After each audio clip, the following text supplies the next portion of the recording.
Vous êtes dans l'Oise, vous êtes à la recherche d'un emploi. On a deux personnes pour vous, à vous présenter aujourd'hui dans cette émission. Bonjour à toutes les deux, Delphine Fendrich de l'OPAC de l'Oise à ma gauche. Bonjour. Bonjour. Et Aurore Lépine, conseillère à l'agence Pôle emploi de Beauvais-Mykonos. Bonjour. Bonjour. Merci d'être là. On va parler du gardien d'immeuble. C'est un métier dont on parle peu. Et c'est un métier, quand on le lit, automatiquement on pense gardien d'immeuble égale, dans les années 70-80, concierge d'immeuble. Quelle est la différence exactement ?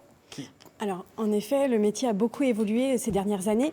Et aujourd'hui, le métier de gardien d'immeuble à l'OPAC de l'Oise n'est plus celui de concierge, puisqu'ils ont à la fois des tâches techniques, des tâches administratives, et puis également, ils assurent la relation de proximité avec nos locataires. Donc, ils font tout ce qui est technique, c'est-à-dire donc déjà de garantir la sécurité de nos locataires, ensuite de réaliser l'entretien ménager des parties communes. Donc, voilà, toutes les parties communes, les escaliers, les halls, les abords extérieurs. Ils effectuent également l'évacuation des déchets, ils font des menus réparations, mais également font des tâches administratives, c'est-à-dire qu'on les implique dans la réalisation des états des lieux, entrant-sortant, mais aussi dans le suivi des travaux réalisés par les entreprises extérieures. Et ils sont en fait le premier interlocuteur de nos locataires. C'est un peu le relais entre l'OPAC de l'Oise en l'occurrence et les résidents du bâtiment en question. Oui, puisque les gardiens d'immeubles sont logés sur site. Ouais. Donc en fait, ils font en effet le relais entre nos locataires et les 12 antennes de proximité que nous avons sur l'ensemble du département de l'Oise. Alors du coup, ils appréhendent mieux le terrain, quoi. Ils ont une meilleure connaissance de l'endroit. Ils connaissent leur site, en effet. Et les gens qui habitent là. Et les locataires, oui, qui vivent sur le site. Avec le côté humain qui rentre en ligne de compte, évidemment. Au quotidien, du contact avec les locataires. Alors du coup, vous êtes à la recherche de personnel qualifié pour accomplir cette tâche. Résultat, clic, téléphone, allô, bonjour Beauvais, l'agence Mykonos, Pôle emploi. Comment est-ce que vous travaillez ensemble, Aurore, avec Delphine, pour essayer de mettre justement ces postes en consultation avec un accompagnement derrière très spécifique ? Tout à fait. Donc en fait, on fait une présélection des candidats en fonction des prérequis demandés par l'OPAC de l'Oise. Et ensuite, ils organisent une information collective dans leurs locaux pour sélectionner les candidats les plus adaptés ou les plus appropriés à la demande. Sauf que vous disiez que c'était des personnels qualifiés, ça n'est pas toujours le cas, d'où le fait que nous intervenions en fait dans le processus de recrutement. On essaye de proposer des contrats d'accompagnement dans l'emploi pour que la personne puisse être recrutée et formée au poste. Par qui ? Par Pôle emploi ou par l'OPAC ? Alors en fait, dans le cadre de ce contrat, il bénéficie de formations organisées soit en interne par des salariés internes de l'OPAC de l'Oise qui sont formateurs occasionnels ou des organismes extérieurs qui viennent dans nos locaux pour former ces personnes nouvellement recrutées. Quelles personnes peuvent postuler là, s'il y a des gens qui nous regardent et qui se disent « moi, ce profil-là m'intéresse », il y a des caractéristiques à avoir ? Tout le monde peut tenter sa chance. Homme, femme ? Homme, femme. Peu importe l'âge ? Peu importe l'âge, pas de critères particuliers. On peut juste postuler. Exactement. C'est des postes à succès ou pas ? Vous avez beaucoup de demandes ? Vous avez beaucoup ouais. Donc les qualités en fait recherchées, c'est vraiment d'être motivé par le métier, d'avoir également le souci de l'hygiène et la propreté par rapport aux tâches techniques, mais surtout aimer le contact avec nos locataires, puisque c'est vraiment un poste sur lequel on demande un sens de l'écoute et justement de la communication avec nos locataires. Et un sens du bricolage.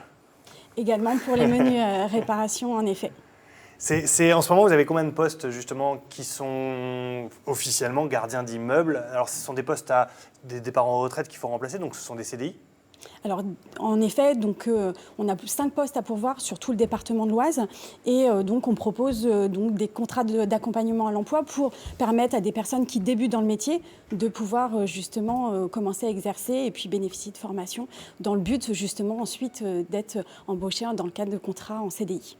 Les formations et le contrat d'accompagnement durent combien de temps à peu près 12 mois. On part sur un contrat de 12 mois. C'est un CDD mais qui peut permettre d'accéder à un CDI par la suite, puisque la formation implique beaucoup de bonnes choses pour le demandeur d'emploi qui se mettrait dans ce type de poste. Ça fait partie de ces postes comme ça un petit peu originaux qu'on ne voit pas forcément souvent, ce n'est pas des métiers dont on parle souvent, pourtant c'est un métier qui peut être extrêmement valorisant sur à la fois, vous l'avez dit, le côté humain, le côté engagement, responsabilité, écoute. C'est un métier comme ça qui est mis automatiquement en avant, où il y a une espèce d'appréhension au départ en disant, effectivement, comme on a commencé l'interview, gardien d'immeuble égale concierge. Je pense que non, il y a beaucoup de personnes qui ont le rêve de devenir gardien d'immeuble. J'ai constaté ça au fur et à mesure des années, avec grand étonnement. Et il y a beaucoup de gens qui qui voient ça comme le super job. Au départ, c'est vrai que la vision est plutôt technique du métier. Et Ouais. aujourd'hui, chez nous, nos gardiens d'immeubles ont à la fois aussi des tâches administratives. Donc voilà, une diversité en termes de tâches qui est intéressante. Après, quelque chose qui peut être un avantage, mais aussi un frein, c'est d'être logé sur le site. Donc voilà, après, en termes de mobilité, cela dépend de la motivation et il faut que ce soit un véritable projet de vie pour la personne qui postule. Alors, pour postuler justement, concrètement, on fait quoi? Vous avez bien résumé un petit peu le poste. Les gens nous regardent, ils se disent, moi, ça m'intéresse. Je fais quoi? Je vais sur Internet, j'appelle Pôle emploi, j'appelle l'agence Mykonos très précisément, ou comment ça se passe globalement? Ils peuvent faire une recherche avancée sur le site de Pôle emploi en tapant gardien d'immeuble et ils tombent sur une offre d'emploi de gardien d'immeuble en précisant Beauvais, donc ils seront redirigés vers le Pacte de l'Oise. Il y a des postes aussi qui sont, s'il y a beaucoup de demandes, qui sont peut-être supprimés du site Internet, parce que sur le site, il y a beaucoup de postes aussi en intérim. Oui. Là, vous proposez bien des postes en CDI, soyons bien En clairs. CDD dans un En premier CDD temps. dans un CAE, premier temps, mais qui contrat se transforme en d'accompagnement. CDI. Voilà, tout à fait. Donc sur le site Internet ou directement en appelant l'agence. On ne nous appelle pas, mais on peut venir déposer son CV à l'agence, il n'y a pas de souci. D'accord, très Et bien. sur le Facebook aussi, Il y a on aussi retrouve l'annonce une- aussi, c'est ça? Voilà, tout à fait. On a une page Facebook agence pour Pôle emploi Mykonos. Et du coup, les gens peuvent avoir les informations qu'ils recherchent sur ce thème-là sur notre page Facebook agence. Très Et bien. ça marche bien. On a pas mal de followers. Ouais, très bien. Donc n'hésitez pas à aller sur le site de Pôle emploi, n'hésitez pas à y aller, n'hésitez pas à vous renseigner, et puis voilà, et puis ça y est, c'est parti. En fait. espérant que tout ça soit couronné de succès. Merci à toutes les deux d'être Merci. venues sur ce Merci plateau. à vous. Nous avoir expliqué un petit peu mieux ce métier qu'on connaît mieux maintenant, donc gardien d'immeuble.